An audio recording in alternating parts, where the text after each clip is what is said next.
Dulu gaji 1,500, sekarang 10,000, tapi masih tak ada simpanan. Kalau dulu beli barang murah, sekarang beli barang mahal. Gaji naik, nafsu pun naik. Ramai yang kejar gaya kehidupan, tapi lupa simpanan.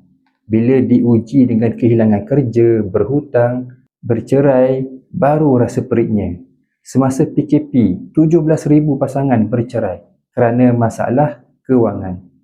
Tak salah kalau nak membeli mahal, tapi salah bila tiada simpanan langsung. Walaupun 1,000, sepatutnya ada simpanan sekurang-kurangnya 12 bulan pendapatan. Kalau anda susah nak menyimpan sebab boros dan banyak berhutang, emas adalah penyelesaian terbaik.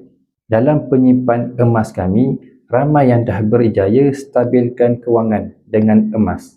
Sekiranya anda berminat untuk mulakan tabungan emas bersama Public Gold, boleh rujuk pin video 5 langkah daftar percuma. Saya akan bimbing dalam cara yang terbaik untuk anda.